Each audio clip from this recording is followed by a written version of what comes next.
Dear students, hope all are fine. July exams are over. Now we have to do further syllabus. We have done 3 lessons. Third chapter Sheikh Chilli का सपना, ये आपको जुलाई exams में नहीं आया था, ये अब नेक्स्ट एग्ज़ाम्स में आएगा, तो इसको भी आपने लर्न करना है। और उसके बाद हम लेसन नंबर 5 करेंगे, अर्जुन सिंह। ये आपकी बुक में पेज नंबर 35 पर दिया हुआ है। सबसे पहले आप अपनी बुक का पेज नंबर 35 खोल लीजिए। अर्जुन सिंह एक ऐसे वीर बालक की कहानी है जिसने फ्रीडम के लिए स्वतंत्रता सेनानियों की तरह आगे बढ़ चढ़कर हिस्सा लिया और उसने अपने बचपन से ही अपने बहादुरी के कारनामे दिखाए। तो यहाँ पर उसके बचपन की ही एक कहानी दी गई है जिसे हम आज पढ़ेंगे।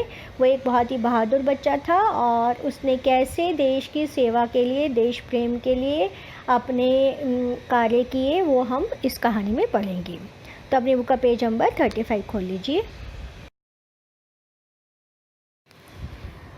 यहाँ हम सबसे ऊपर में जो ग्रीन कलर से लाइंस लिखी हुई हैं बॉक्स के ऊपर, वहाँ से पढ़ेंगे। तो आप साथ साथ फिंगर रखिए ताकि आपको सभी वर्ड्स पढ़ने आएँ। देशभक्ति की भावना हमारे देश के बच्चे बच्चे के मन में समाई हुई है। देशभक्ति यानी पैट्रियोटिज़म, यानी हमारे हिंदुस्तान के सभी बच्चों के मन में, सभी व्यक्तियों के मन में देशभक्ति की, पैट्रियोटिज़म की भावना सदा रहती है और वो अपने देश के लिए कुछ भी करने को तैयार रहते हैं। इतिहास के पन्नों पर उभरने वाले महान देश प्रेमियों की शक्ति का आधार देश की जनता थी।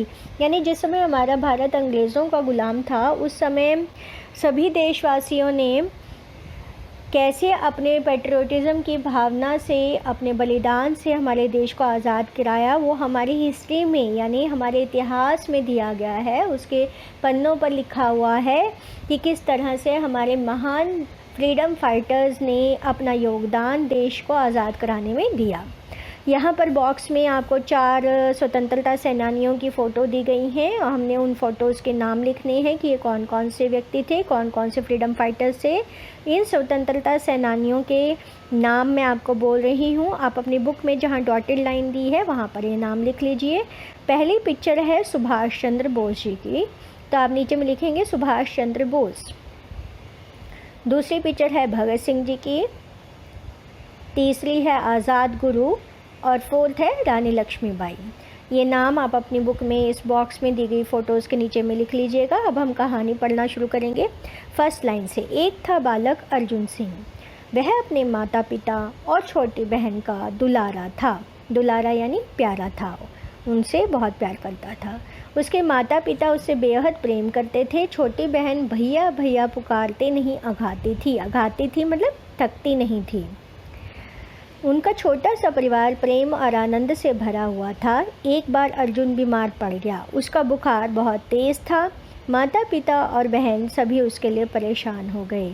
माँ ने उसकी इधर उधर की चीज़ें खाने पर रोक लगा दी। अब जैसे कभी आप बीमार हो जाते हो या बाहर में कोई बीमारी फैल रही है तो आपके मम्मी पापा बोलते हैं ना कि बाहर से आपने कुछ नहीं खाना, बाहर की चीज़ें नहीं खानी। ऐसे ही उसकी मम्मी ने भी उसको, माँ ने भी मना किया कि बाहर की चीज़ें नहीं खानी हैं।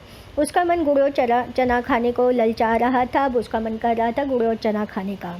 उसकी छोटी बहन से भाई का दुख ना सहा गया। वह चुपके से भाई के लिए गुड़ और चना ले आई और उसने भाई को खाने के लिए दे दिया।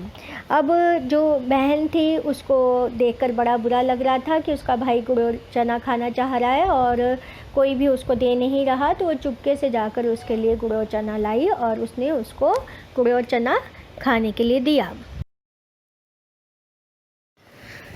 भाई के लिए गुड़ और चना ले आई और उसने भाई को खाने के लिए दे दिया। ये लाइन हमने पहले भी पढ़ ली है जब हम ये पढ़ रहे थे कि अर्जुन सिंह बीमार था और उसकी बहन उसके लिए गुड़ और चना लाई और उसने उसको खाने के लिए दिया। सेकंड लाइन से देखिए, कुछ दिनों बाद अर्जुन का बुखार उतर गया। भाई के मन में बहन के प्रेम की भावना और गहरी हो गई। क्यों? जब कोई व्यक्ति बीमार होता है और कोई उसकी हेल्प करता है तो उसे बहुत अच्छा लगता है। ऐसे अर्जुन सिंह को भी बड़ा अच्छा लगा जब उसकी बहन ने उसकी केयर की, उसके लिए गुड़ और चना ला के दिया, तो उसके मन में उसके प्रति प्रेम की भावना और ज़्यादा बढ़ गई। सेकंड पैराग्राफ से देखिए, एक दिन लोगों ने सुना कि कौमी झंडे का जुलूस निकलने वाला है। कौमी से मतलब होता है कि स्वदेशी, अपने देश का, या हमारे देश का कौन सा झंडा है? तिरंगा झंडा है। तो जो ट्राई कलर फ्लैग है वो फहराना चाहते थे हमारे देश के लोग। और जुलूस निकालना चाहते हैं। जुलूस बोलते हैं एक बहुत बड़े ग्रुप को, जो बहुत सारे लोग मिलकर कोई डिमांड करते हैं तो वो अपना एक ग्रुप लेकर आगे बढ़ते हैं, नारेबाजी करते हैं और अपनी मांगे सभी के सामने रखते हैं। तो वो लोग जुलूस निकालना चाहते थे, किसका? कौमी झंडे का, अपने देश के झंडे का। सभी देशभक्तों के दिलों में आनंद और उत्साह की भावना समा गई। उत्साह यानी एक्साइटमेंट और आनंद यानी खुशी। वो खुश थे कि हम अपने देश के लिए कुछ करना चाह रहे हैं और बहुत एक्साइटेड भी थे। देश का वाइसराय नहीं चाहता था कि कौमी झंडे का जुलूस निकाला जाए, लेकिन जो अंग्रेज़ों का वाइसराय था यानी हेड था, वो नहीं चाहता था कि यह जुलूस निकाला जाए, क्योंकि उस समय हमारा देश अंग्रेज़ों का गुलाम था और अंग्रेज़ों की मर्ज़ी के खिलाफ़ भारतीय लोग कुछ नहीं कर सकते थे। और वो नहीं चाहते थे कि यह जुलूस निकाल कर बाकी लोगों के मन में भी अपनी फ्रीडम के लिए ये लोग कोई भी भावना जागृत करें, इसलिए वो नहीं चाहते थे कि इस कौमी झंडे का जुलूस निकाला जाए। वाइसराय का हुक्म सुनते ही देशवासियों के दिल मुरझा गए।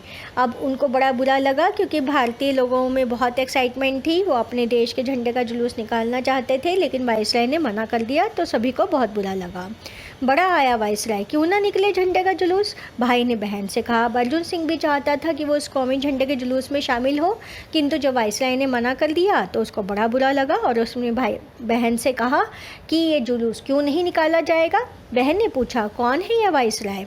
अब वो जानना चाहती थी कि ये वाइसराय है कौन। भाई ने कहा, होगा कोई। बहन ने कहा, वह जुलूस निकालने क्यों नहीं देता? भाई ने बहन से कहा, हमारा देश अंग्रेज़ों का गुलाम जो है। अब हमारा देश अंग्रेज़ों का गुलाम था उस समय और हम अपनी मर्जी से कुछ कर नहीं सकते थे, वहाँ पर अंग्रेज़ी शासन था। अब अगर अंग्रेज़ों के हेड वाइसराय ने मना कर दिया तो अपना जुलूस निकालना मुश्किल हो गया। इसीलिए उसने ये विरोध जाहिर किया, ये प्रोटेस्ट किया कि वाइसराय कौन होता है जो हमें जुलूस निकालने से मना कर रहा है। बहन ने बड़ी हिम्मत से कहा, तब तो हम ज़रूर जुलूस निकालेंगे, अपना झंडा फहराएंगे। अब बहन को भी अंदर से जोश आ गया, एक्साइटमेंट आ गई कि ऐसे कैसे मना किया, हमारा देश है, हम जो भी करें। तो उसने कहा कि हम ये जुलूस ज़रूर निकालेंगे और झंडा भी ज़रूर फहराएंगे। भाई बहन दोनों झंडा बनाने में जुट गए। भाई केसरिया बोलते हैं सैफ़रॉन कलर को, हमारे झंडे में सबसे ऊपर वाला जो कलर होता है वो सैफ़रॉन कलर होता है। बहन ने अपनी चुन्नी से झंडा बना लिया। दोनों ने मिलकर उस झंडे पर केसरिया और हरी पट्टियाँ बना दी। वाइट कलर का दुपट्टा था, ऊपर में केसरिया कलर यानी सैफ़रॉन कलर की पट्टी बनाई और नीचे में ग्रीन कलर की। तो वो उन्होंने इस तरह से ट्राई कलर का हमारा झंडा बना लिया। तो उन दोनों ने मिलकर वो झंडा तैयार किया। पेज नंबर 36 से एक लाइन लास्ट वाली से कंटिन्यू कर रहे हैं हम। भाई ने उस झंडे को खेलने के डंडे से बांध लिया। अब उनके पास खेलने के लिए एक डंडा था, उन्होंने क्या किया, उस झंडे को उस डंडे के साथ बांध लिया। पेज नंबर 37 की फर्स्ट लाइन है, सबसे ऊपर में देखिए। झंडा बहुत ही सुंदर और आकर्षक लग रहा था, आकर्षक यानी अट्रैक्टिव लग रहा था। भाई ने दाहिने हाथ में झंडा थामा और जुलूस में भाग लेने चल पड़ा। दाहिने हाथ यानी राइट हैंड में, राइट हैंड को दायां हाथ बोलते हैं और लेफ़्ट हैंड को बायां हाथ बोलते हैं। बहन भी उसके साथ जाना चाहती थी, परंतु भाई ने यह कहते हुए उसे रोक दिया कि जुलूस के साथ बहुत दूर तक चलना पड़ेगा। अब भाई नहीं चाहता था कि वो छोटी सी है उम्र में और वो इतनी दूर तक पैदल चले, इसलिए उसने उसको मना कर दिया।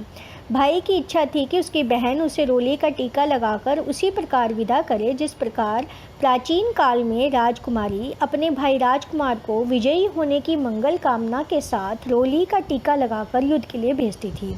अब प्राचीन काल में क्या होता था पुराने समय में कि जब युद्ध के लिए, लड़ाई के लिए राजकुमार या राजा लोग जाया करते थे तो उनकी मदर्स, सिस्टर्स या वाइफ्स उनको तिलक लगाया करती थी। जैसे हम कंजकों पे या रक्षाबंधन पे अपने भाई को तिलक करते हैं, टीका लगाते हैं सिंदूर का, तो उसी तरह से अर्जुन सिंह भी चाहता था कि उसकी बहन उसको रोली का टीका लगाए। रोली बोलते हैं सिंदूर को, जिसका हम तिलक लगाते हैं, टिक्का लगाते हैं।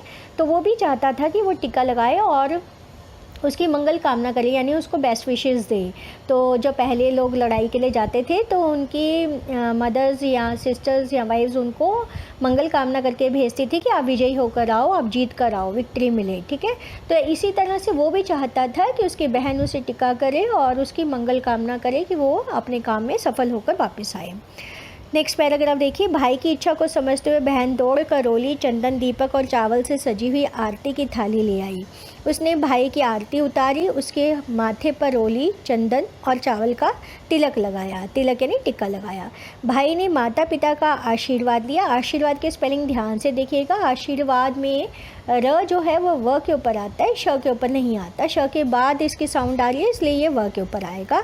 बहन ने विजयी भव, विजयी भव मतलब विक्ट्री हो, आपकी जीत हो, ठीक है। विजयी मतलब जीत, भव मीन्स हो, जीत हो, कहते हुए भाई को जुलूस में भाग लेने के लिए भेजा। नेक्स्ट पैराग्राफ देखिए, वह झंडा लेकर आगे बढ़ता जा रहा था और बहन दरवाजे पर खड़ी उसकी ओर देख रही थी।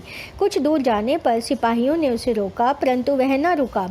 अब जब कौमी झंडे का जुलूस निकल रहा था और अर्जुन सिंह अपने हाथ में झंडा लेकर आगे बढ़ रहा था, तो सिपाहियों ने उसको रोकने की कोशिश की। सिपाही भी उसकी हिम्मत देखकर हैरान थे, परंतु सरकारी हुक्म के अनुसार वे बालक को आगे नहीं बढ़ने दे सकते थे। यानी गवर्नमेंट ने ऑर्डर किए हुए थे कि ये जुलूस नहीं निकाला जाएगा, इसलिए वो उस बालक को, उस बच्चे को आगे बढ़ने नहीं देना चाहते थे। सिपाहियों ने उसे बहुत डराया धमकाया, परंतु वह कहाँ मानने वाला था। अब उसके अंदर पूरा जोश था, एक्साइटमेंट थी कि मुझे इस जुलूस में पार्टिसिपेट करना है, और वो सिपाहियों के रोकने से रुक नहीं रहा था। इसलिए सिपाही हैरान थे। उन्होंने उसको डराने धमकाने की भी कोशिश की, लेकिन वो नहीं माना। निर्दय सिपाही उस अबोध बालक पर डंडे बरसाने लगे। निर्दय यानी जिसमें दया नहीं है, कोई सिम्पथी नहीं है।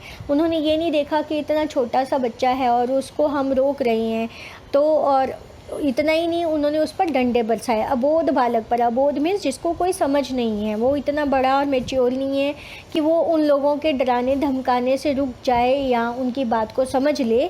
उन्होंने किसी भी चीज़ का ध्यान ना रखते हुए उसके ऊपर डंडे बरसाने शुरू कर दिए। बालक आहत होकर गिर पड़ा। आहत यानी चोट खाकर। उसके सिर, हाथ और पैरों में बहुत चोट लगी थी, परंतु उस स्थिति में भी उसने झंडा हाथ से नहीं गिरने दिया। यहाँ पे अर्जुन सिंह की बहादुरी देखो कि उसको इतनी चोटें लगी थी, लेकिन उसने अपने देश के झंडे की रिस्पेक्ट को कम होने नहीं दिया, अपने देश के झंडे को अपने हाथ से नीचे नहीं गिरने दिया। अब नेक्स्ट पेज देखिए, पेज नंबर 38, फर्स्ट लाइन से, सिपाहियों को भाई के पीछे जाते देख बहन का मन अज्ञात भय से कांप उठा। अज्ञात यानी अननोन, भय यानी फियर। अब उसके मन में एक अननोन फियर आया कि सिपाही मेरे भाई के पीछे जा रहे हैं, तो ये मेरे भाई के साथ पता नहीं कैसा बिहेव करेंगे, इसलिए वो डर गई। वह भागते भागते वहाँ पहुँची। भाई ने झंडे को बहन के हाथों में थमा दिया यानी पकड़ा दिया, और वह मूर्छित हो गया यानी बेहोश हो गया, अनकॉन्शियस हो गया। अब उसको बहुत सारी चोटें लगी थी और वो सिर्फ अपने देश के झंडे को नीचे नहीं गिरना देना चाहता था, इसीलिए वो इतनी देर तक अपने आप को संभाले हुए था। जैसे ही उसने अपनी बहन को देखा, उसने वो झंडा अपनी बहन के हाथ में पकड़ा दिया और वो खुद अनकॉन्शियस हो गया। उसने भाई के सिर को अपनी गोद में रखा और सहायता के लिए लोगों को पुकारने लगी।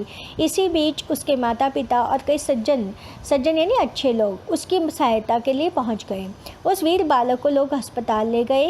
वह कुछ दिनों में स्वस्थ हो गया और पुनः यानी फिर से झंडा लेकर अपनी बहन, मित्रों और परिजनों, परिजन बोलते दूसरे लोग, परि दूसरे, जन लोग के साथ देश की स्वाधीनता यानी फ्रीडम के कार्यों में सक्रिय रूप से भाग लेने लगा। सक्रिय यानी एक्टिवली पार्टिसिपेट करने लगा। अब उसको उस इंसिडेंट के बाद अपने देश के प्रति प्रेम और ज़्यादा बढ़ गया। वो अपने देश को अंग्रेज़ों से छुड़ाने के लिए, स्वतंत्र कराने के लिए एक्टिवली देश की एक्टिविटीज़ में पार्टिसिपेट करने लगा। तो इस लेसन में हमने क्या देखा कि वो एक छोटा सा बालक होकर भी उसके मन में अपने देश के प्रति इतनी प्रेम की भावना थी कि वो कौमी झंडे के जुलूस में छोटा होते हुए भी पार्टिसिपेट करने के लिए तैयार हो गया। और इतना ही नहीं, चोटें लगी होने के बावजूद उसने अपने देश के झंडे को नीचे नहीं गिरने दिया। यह एक बहुत बड़ी बात है। इसी तरह की रिस्पेक्ट हमारे मन में भी अपने देश के लिए होनी चाहिए। और हमारा देश, हमारी धरती हमारी माँ है, और हम अपनी माँ की रिस्पेक्ट करेंगे तभी हम उसको दूसरे देश के लोगों की बुरी नज़रों से बचा पाएंगे। तो ये भावना सभी बच्चों के मन में होनी चाहिए। अभी हमने ये लेसन पढ़ लिया है, इस लेसन को आप भी अच्छे से ध्यान से पढ़ लीजिएगा। कोई भी शब्द जो आपको समझ में नहीं आया है या आप किसी भी चीज़ के बारे में जानना चाहते हैं, you can call me at any time. अब मैं आपको इसी के लेसन के श्रुत लेख बोल रही हूँ। अपना कॉपी पेंसिल रेडी रखिए। मैं आपको 5 शब्द बोलूँगी। इन 5 शब्दों को आपने अपनी कॉपी में लिखना है। फर्स्ट वर्ड देखिए, अघाती, अघाती, अघाती। अघाती का हमने मीनिंग क्या पढ़ा था? थकती नहीं थी, ठीक है, अघाती। सेकंड वर्ड है कौमी, सेकंड वर्ड कौमी, कौमी, ठीक है, मात्राओं के साउंड को ध्यान से सुना कीजिए, कौमी। थर्ड वर्ड वाइसराय, वाई, यहाँ पर ई इमली वाला है, ई की मात्रा नहीं है, ध्यान से लिखिएगा, वाई स रा य, वाइसराय, ठीक है। नंबर 4 केसरिया, केसरिया, रिया, र को कौन सी मात्रा आएगी ध्यान से सुनिए, रिया, केसरिया, केसरिया होता है सैफरॉन कलर। मूर्छित, मूर्छित में एक आधा च है, एक छ है, और छोटी की मात्रा कहाँ पर आएगी, ध्यान से लिखिएगा, र की साउंड कम है। पहला शब्द था अघाती, अघाती, सेकंड कौमी, थर्ड वाइसराय, नंबर 4 केसरिया, और नंबर 5 मूर्छित। ये पांचों शब्द आपने अपनी कॉपी में लिखने हैं, और जब नेक्स्ट असाइनमेंट दी जाएगी उसमें आपको इसके आंसर की दी होगी, जिससे आप अपने ये वर्ड्स मैच कर लेंगे। और अगर कोई वर्ड रॉन्ग लिखा होगा आपने तो उसको सर्कल करके उसके सामने वो शब्द दोबारा से लिख लीजिएगा, ताकि आपको वो शब्द अच्छे से लिखना आ जाए। आज के लिए इतना ही, धन्यवाद।